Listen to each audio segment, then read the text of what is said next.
los nuevos tacógrafos. Muchas gracias, Montserrat Pérez, y vamos a seguir con la siguiente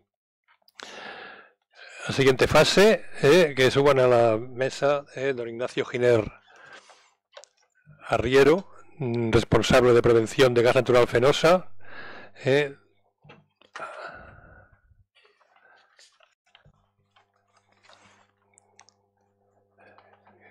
don José Blas Valero, vicepresidente de la Confederación Nacional de Autoescuelas,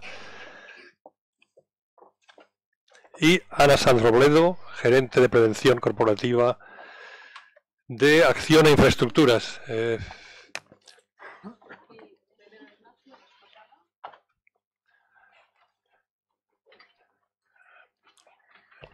Después de los especialistas en seguridad vial, pues ya tenemos aquí los especialistas en seguridad laboral y los polivalentes formadores que pueden estar en seguridad laboral y seguridad vial. Yo les voy a pedir dos cosas. Me habían dicho, hombre, como moderador, prepara preguntas para ellos, ¿qué va? O sea, yo creo que lo que podemos hacer es que nos digan, dentro del contexto de unas empresas como son Gas Natural, que tiene equipos móviles que tienen que estar haciendo reparaciones urgentes y no planificadas, porque una urgencia de un escape de gas no tiene, digamos, planificación, surge, ¿no? Entonces, ¿qué tipo de riesgos se derivan de esta movilidad súbita en la que puede ser planificada o puede ser de urgencia? Y eso también puede, digamos, tener su también en una empresa de infraestructuras como Acciona, que tiene sus particularidades, ¿no? Que son las de decir la obra, pero también acciones de mantenimiento de las obras, donde también se generan ese tipo de riesgos específicos. Yo les pediría a cada uno que en 5 o 10 minutos, más bien tirando a 5 para ajustar, nos puedan hacer esa visión de que como responsables de prevención, primero pues empezaremos con Gas Natural Fenosa, que nos expliquen cuáles son esos riesgos y qué medidas preventivas tienen en marcha y cómo prevén que se pueden mejorar. Esos tres aspectos. Cuando acabe Gas Natural entraremos en Acciona y luego que sea José Blas Valero el que nos hable de cómo han ido viendo ellos toda esta evolución de la introducción de la seguridad vial en las empresas y cómo lo tienen también previsto en sus gestiones con la Dirección General de Tráfico. Pues adelante, empezamos con Gas Natural. Buenos días a todos. Gracias, José Luis, por la presentación. Bueno, soy Ignacio Giner, no soy el responsable de prevención de Gas Natural Fenosa, es Miguel Sánchez Ariza, pero soy el responsable de la implantación del plan de seguridad vial en nuestro grupo, no solamente en España, sino en todos los países en los que estamos presentes. La pregunta es muy amplia. La verdad es que para nosotros la seguridad vial hace 4 años era importante, pero no tanto. Hace 4 años, 5 años ya, nos dimos cuenta de la importancia que tenía el factor de riesgo atropello o golpe con vehículo en nuestra lista de riesgos, ¿no? En nuestros accidentes diarios, tanto in labore como in itinere. Nosotros no somos una empresa que nos dediquemos al transporte de pasajeros, al transporte de personas. Nosotros somos una empresa que se mueve mucho. Nosotros somos una empresa que trabajamos en el gas y en la electricidad. Tenemos instalaciones lineales distribuidas a lo largo de todas las geografías, muchos kilómetros de tuberías, muchos kilómetros de líneas, subestaciones, etcétera, etcétera, ¿no? Todo el tema de generación. Entonces, pues llegó un momento en el que iniciamos un proceso muy amplio de proyecto compromiso con la seguridad de salud. Es decir, queríamos un cambio de filosofía en nuestra organización, algo estaba pasando, había un repunte de accidentalidad, queríamos hacer algo, ¿no? Entonces iniciamos un proceso muy importante de compromiso con todo lo que es la seguridad de salud, y este proceso nos llevó a plantearnos que nuestra segunda causa de accidente en jornadas, en emisión, estaba siendo el accidente laboral de tráfico. Eso nos llevó, a plantearnos el compromiso, ¿no? Iniciamos el compromiso con una firma de un acuerdo de colaboración con la DGT, precisamente, ¿no? Para dar fe de ello y Y ahí arrancamos a preguntar al empleado fundamentalmente qué estaba pasando, qué demandaba. Para nosotros es muy importante nuestro objetivo en el proyecto Compromiso Seguridad y Salud es llegar al grado de interdependencia, es decir, para nosotros es muy importante la supervisión en cuanto a riesgos, ¿no? Pero el ser interdependiente, el ser responsable de que el empleado, todos nosotros seamos responsables de nuestra actividad, conscientes de nuestros riesgos, saber día a día a qué estamos sometidos y qué nos puede pasar, es fundamental. El empoderamiento, ¿no? Palabra de moda en la prevención de riesgos hoy en día, ¿no? Que vela más por la facultad del propio empleado en ser responsable de sí mismo, de su actividad, el decidir y en cada momento pues el ser consciente de su riesgo. Entonces pues preguntamos al empleado qué pasa en la seguridad vial. Se lanzó una encuesta a nivel mundial, 15.000 empleados en todo el mundo, en ese momento quizá alguno más. Hubo dos respuestas básicas: necesito formación y necesito flexibilidad. Eso fue algo que nos dio a pensar en que había que iniciar un proceso formativo, no a la antigua usanza, como se está comentando antes, ¿no? Porque la formación en una empresa es un proceso complicado. La formación en gente que está trabajando día a día, que tiene que producir, es algo difícil de cuadrar, ¿no? Entonces decidimos abordar un proceso de formación disruptivo, el que fuésemos al empleado a ocuparle un tiempo no demasiado extenso de su jornada y enseñarle a ser un poco consciente de todos los riesgos que está teniendo en tráfico, de todo lo que se puede hacer, lo que no hace, y montamos un circuito a nivel mundial, no solamente en España, de formación mediante simuladores de conducción eficiente, conducción segura, conducción de moto. Nosotros tenemos un gran problema con las motocicletas en Latinoamérica. Es que, claro, tenemos una problemática mundial. Es decir, nuestra situación en España no es la misma que la situación en otros países, ¿no? Y esa formación llegó al empleado, al centro de trabajo. Fuimos muy ambiciosos. Hemos llegado a formar a 15.000 personas durante mucho tiempo. Nosotros queríamos que el empleado, después de esa media hora formativa, al final era media hora, o sea, yo creo que con la formación hay que ser directo. Y hay que conseguir lo que sucedió realmente, ¿no? El trabajador terminaba el proceso formativo y su cara le había cambiado. O sea, en el momento que terminaba la formación, salía pensativo, ¿no? Diciendo, pues hay cosas que no hago, ¿eh? Y tengo un peligro aquí delante de mí, en mi desplazamiento sin itinere, en mi desplazamiento sin labore, que tengo que tener en cuenta. Y pues ese fue un proceso muy ambicioso que nos ha ayudado mucho y que las cifras lo han dado el resultado. Nuestra disminución de accidentes laborales de tráfico con baja ha sido drástica. En estos 4 años hemos llegado a reducir un 74%. Eso es mucho. Es mucho.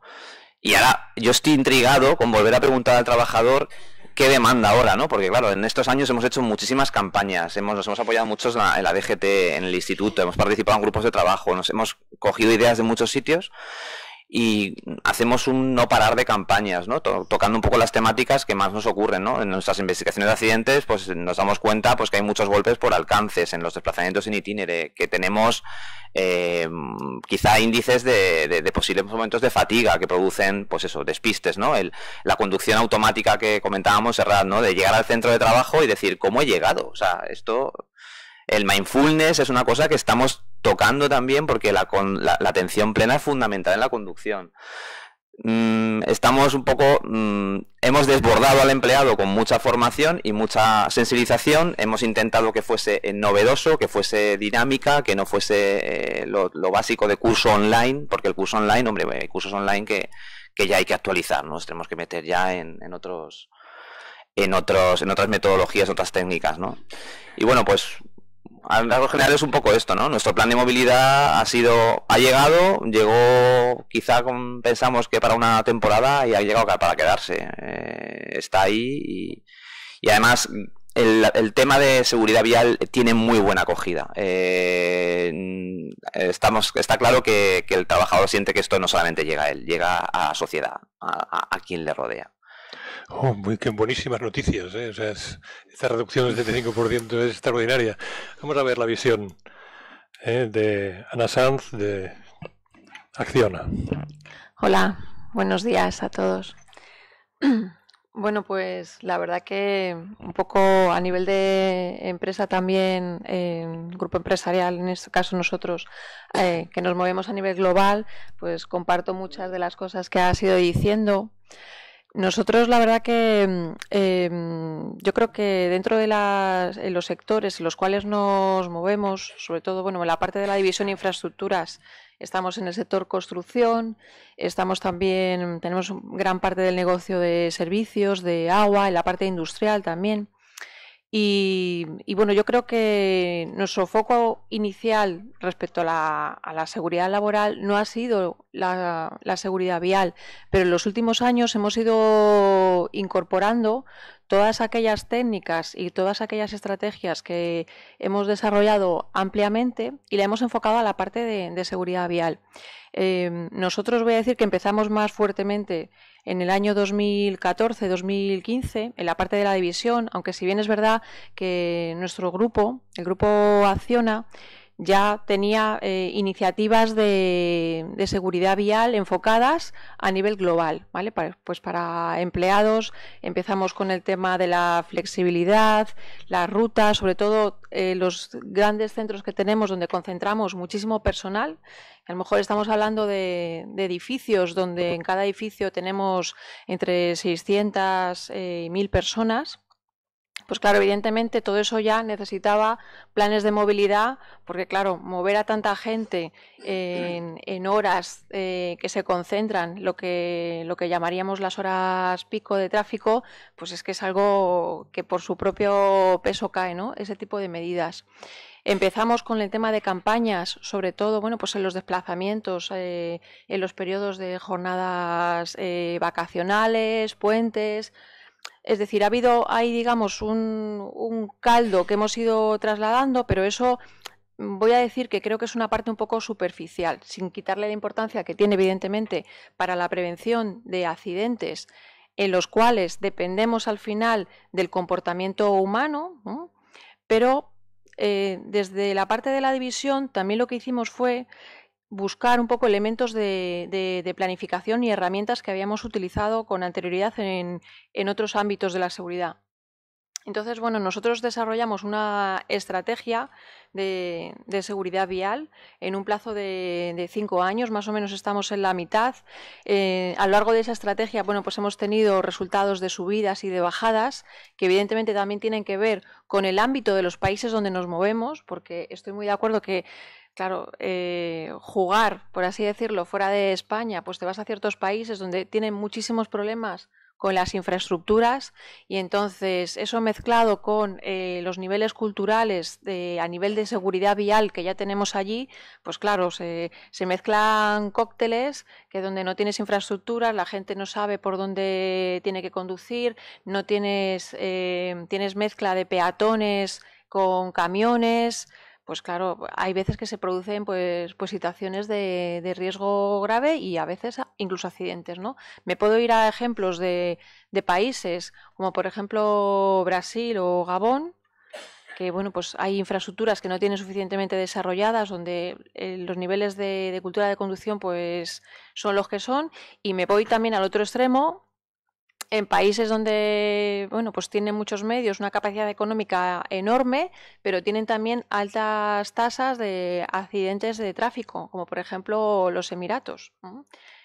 Que también, bueno, pues por eso ya vamos, digamos, al otro extremo, ¿no? Tienen vehículos y una flota, bueno, pues de vehículos tan buena que bueno, pues allí corren muchísimo, ¿no? Entonces, bueno, con todo ese cóctel, nosotros lo que hemos intentado es decir, bueno, ¿qué es lo que podemos hacer? ¿Qué factores, aparte del factor humano? Pues nuestra empresa, evidentemente, tiene sus planes de seguridad vial a gran escala, por así decirlo, pero también buscamos que la pequeña escala de los centros de trabajo que tenemos, más bien fijos, pues oficinas, centros pequeños, que bueno, pues todo el negocio no son esos centros grandes, ¿no? Hay de todo. Nuestras obras de construcción también, pues que también tengan planes de movilidad. Y los planes de movilidad, pues nosotros ahí aplicamos un poco, aparte de generar evaluaciones de riesgo, que en realidad hay poca bibliografía sobre cómo hacen análisis de riesgo de seguridad vial, pues nos centramos en 3 elementos que son el análisis del factor humano entendido como tipo de perfil que tenemos de puesto de trabajo. Luego también cuáles son las condiciones de los vehículos que utilizamos, con qué se mueven. Es decir, hablo, por ejemplo, en una obra de construcción, puedo hablar de un vehículo muy pequeño, pero que es muy veloz, como puede ser, por ejemplo, pues una carretilla elevadora.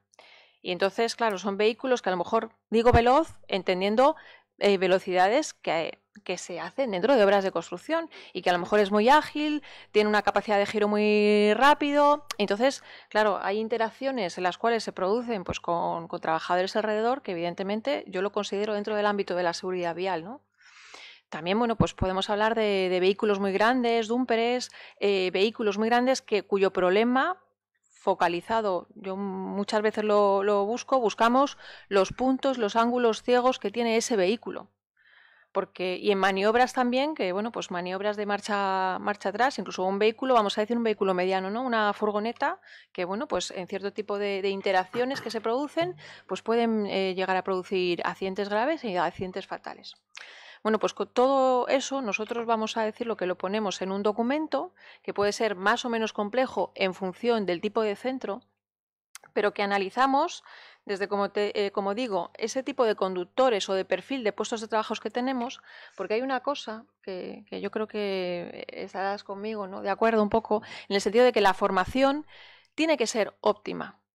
Es decir, yo no puedo sentar a trabajadores 5 horas a darle cursos de seguridad vial. Es que no consigo nada, sobre todo en personas adultas. Ya no hablamos de formación, hablamos de, a mí me ha gustado mucho la palabra que ha utilizado antes Montserrat, aprendizaje a lo largo de la vida. No es formación, es aprendizaje, porque evidentemente yo tengo que buscar las maneras de cómo llego a esas personas para cambiar ese comportamiento.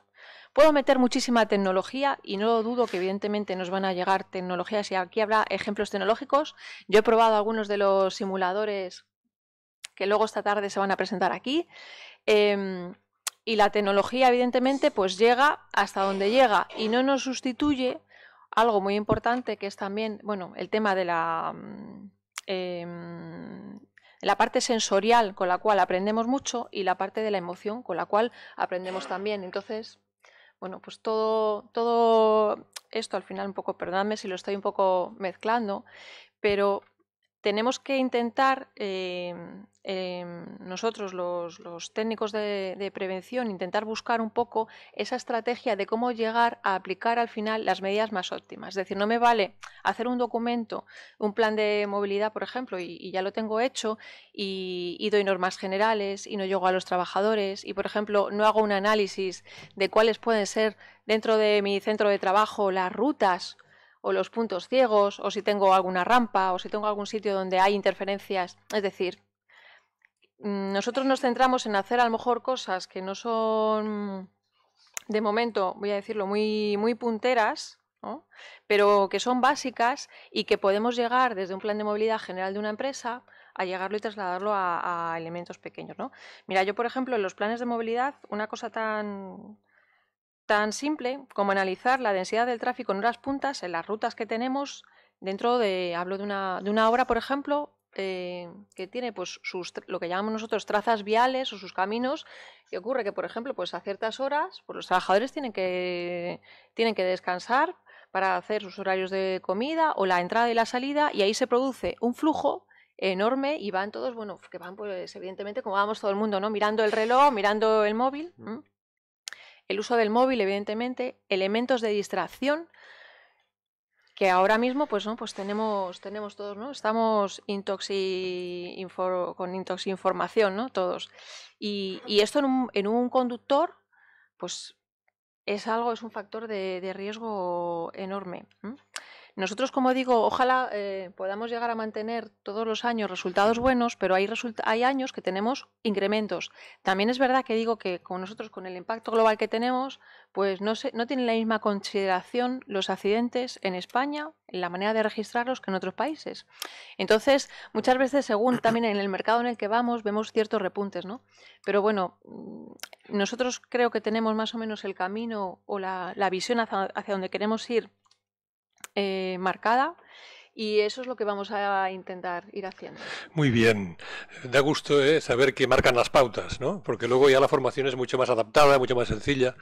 Y da gusto de primero oír la seguridad vial y luego oír la laboral y dice, esto tiene que funcionar. Máxime ahora cuando oigamos a los profesionales de la formación. A ver, adelante, Blas. Sí, bueno, yo siempre echo de menos lo mismo. Creo que hay una figura que está perfectamente institucionalizada y que tiene una formación específica para poder impartir la parte de la prevención de riesgos laborales viales, cuál es el profesor de formación vial, y creo que somos los grandes olvidados en los planes de movilidad de las empresas. Y yo creo que sería muy importante, muy interesante que las empresas contaran con esos profesionales que se dedican específicamente a formar en materia de seguridad vial y de prevención vial laboral, ¿no? Dicho esto, como de alguna manera me decía mi amigo José Luis, al cual le agradezco muchísimo que haya contado conmigo, igual que a Pedro, y con la organización a la que represento, quiero agradecer también a Montserrat su posición anterior. En efecto, la Dirección General de Tráfico ha hecho un trabajo fantástico, creando esos 8 grupos de trabajo, en los cuales en todo y cada uno de ellos hemos participado la Confederación Nacional de Autoescuelas como confederación, y hemos hecho nuestras propuestas como no podría ser de otro modo, qué duda cabe, ¿no? A mí me llama la atención una cosa muy importante, aunque me salto y luego vuelvo a lo mismo. Me llama la atención una cosa fundamental. Si nosotros pretendemos formar conductores de futuro, tenemos que empezar por gestionar que los vehículos que utilicemos como vehículos de formación sean vehículos de futuro. Tiene poco sentido que nosotros estemos utilizando todavía vehículos de carácter manual, con caja de cambio manual, sin poder utilizar determinados elementos de ayuda al conductor, porque no eso nos permite en el propio reglamento de autoescuela. Entonces parece que tiene esto una incongruencia absoluta. O sea, si vamos de camino a buscar un futuro y a ir en una línea determinada, evidentemente nos tenemos que poner las pilas. Como propuesta, nosotros hacemos una propuesta fundamental. Nosotros pensamos que una manera fundamental de evitar siniestralidad laboral es la formación. Y para ejemplo, lo tenemos fácil.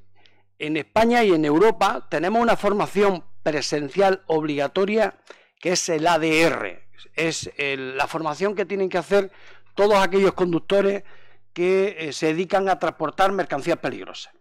Estos conductores tienen que hacer una formación presencial por imperativo legal y además especializada. Hacen una primera que sería básico común, que servirá para conducir cualquier tipo de vehículo que transporte mercancías peligrosas, y luego dividimos en 3 especialidades: cisternas, explosivos y material radiactivo. Y además tenemos números clarísimos, y es obvio que los conductores que transportan y que conducen vehículos de mercancías peligrosas, la siniestralidad es ínfima. Es curiosísimo, pero es ínfima. Entonces parece ser que la formación presencial da su buen resultado. Igual está ocurriendo con los conductores profesionales. En España y en Europa tenemos una formación profesional por imperativo legal para cualquier conductor que se dedique a conducir vehículos profesionales, llámese de transporte de mercancía o de viajeros. ¿Cuál es el CAP?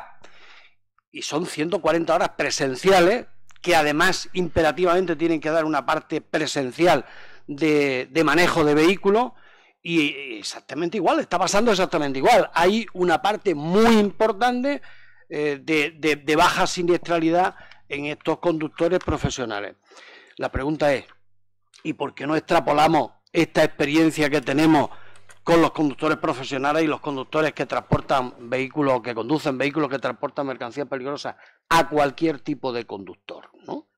Yo entiendo que sería fundamental que la persona que va a obtener el permiso de la clase B, por imperativo legal, tenga que tener un mínimo de presencia en aula para que podamos incidir en determinados elementos. Yo no estoy pidiendo que aprenda la norma y la señal, porque eso es obvio que se puede aprender con cierta facilidad. Solo hace falta dedicarle un tiempo, pero lo que sí es importante es que podamos incidir en lo que son, bueno, pues educación y formación vial, que de alguna manera es lo que puede evitar un accidente de circulación, ¿no? Entonces nosotros proponemos esa formación que sea presencial. Entendemos que es importante armonizar en todas las comunidades autónomas el programa formativo de la clase A. Es muy importante toda la comunidad autónoma en toda España. Con el permiso de la clase A hay un programa que no dice nada, no solamente nos dicen hay que estar 9 horas. Mire usted, nosotros necesitamos que por imperativo legal exista una formación presencial obligatoria para el conductor de motocicleta, porque al fin y al cabo la siniestralidad que se está produciendo fundamentalmente es en motocicleta, fundamentalmente. Y al hilo de esto no quiero que se me olvide algo importantísimo, y es que tenemos que conceptuar perfectamente quiénes son los conductores profesionales, porque si nosotros nos vamos ahora mismo a lo que dice la normativa, resulta que el conductor profesional solo y exclusivamente estamos hablando de conductores de vehículos que transportan mercancías y viajeros, y además con unos kilos determinados. Es más, un taxista no sería conductor profesional, ahí es nada. Ahí es nada. O sea, si un taxista no es un conductor profesional, a los efectos, por ejemplo, del tema del permiso por puntos, por ejemplo, de la recuperación de puntos, el taxista no se conceptúa como conductor profesional. El señor que lleva un ciclomotor o una motocicleta y se dedica al transporte de los repartidores de pizza, etcétera, no son conductores profesionales. Y bueno, y evidentemente están haciendo un trabajo absolutamente profesional. Por tanto, demandamos que exista una formación en cuanto a la obtención del permiso A, porque recordamos que en España ahora mismo tenemos el A1, el A2 y el A.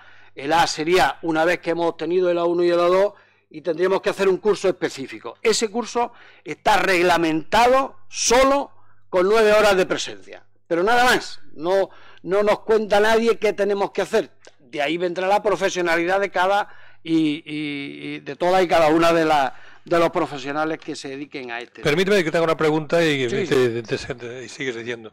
O sea, ¿no creéis que existe la posibilidad de que aprovechando todo lo desarrollado con el permiso por puntos, las grandes empresas que tienen muchos conductores, sean profesionales o no, puedan hacer, adaptando la legislación, sesiones formativas de recuperación de puntos dentro de la propia empresa como elemento justificativo y de animar a los conductores de recuperar sus puntos para poder permitir dar todas estas sesiones? Bueno, yo creo que aquí el quid de la cuestión estaría en los profesionales que van a impartir esa formación, como es obvio, pero bueno, yo no estoy en contra digamos, de externalizar esa formación, aunque ahora el cómo está funcionando el permiso por puntos en los centros que se dedican a ellos parece que está muy bien. No sé cómo funcionaría en el tema de las empresas, pero parece obvio que si eso pudiera ser de esa manera, tendría que ser como no podría ser de otra manera. Con lo cual garantizaríais que sería vuestra profesión la que daría estas sesiones. Sí, claro. Bueno, yo creo que de alguna manera estas son las propuestas que nosotros hacemos. En resumidas cuentas, lo que pretendemos es una formación presencial, fundamentalmente a la hora de obtener el permiso. Y a la hora de reciclar, también sería importante. Yo recuerdo cuando empezaba yo como presidente de la Asociación de Autoescuelas de Granada, que hicimos una investigación con la Universidad de Granada, con la Facultad de Psicología de la Universidad de Granada, el profesor Buela Casal, que se llamaba, y estuvimos investigando sobre la necesidad de un reciclaje con los conductores.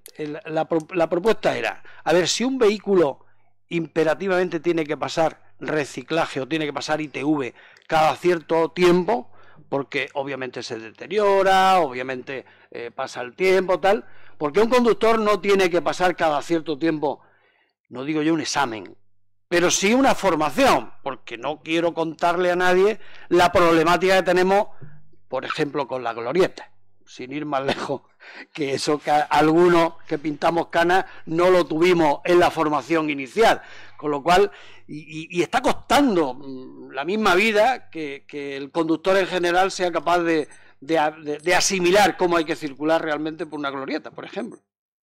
Yo estoy absolutamente de acuerdo, y además lo hilvano con otra necesidad, y es el funcionamiento de los centros de reconocimiento de conductores para el permiso de conducir, que se desarrolla como se desarrolla, pero es mejorable, ¿no? Lo hemos estado investigando en nuestro entorno del Colegio de Ingenieros Industriales de Cataluña y la propia UPC sobre la posibilidad jurídica de, si los datos de seguridad social, de salud y de medicación serían posiblemente asequibles a estos centros de reconocimiento médico, y lo resultable es que sí, siempre y cuando estos centros sean reconocidos como centros sanitarios que pertenecientes a la red.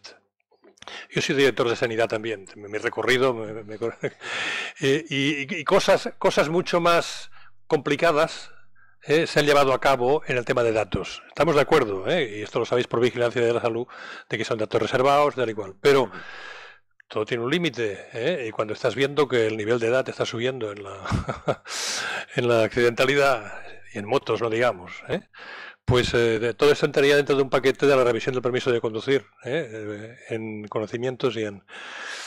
¿Podemos dar por finalizada la mesa? Pues aquí la dejamos y cumplimos con horario, o sea que ha sido el ajuste total. Muy agradecido por toda vuestra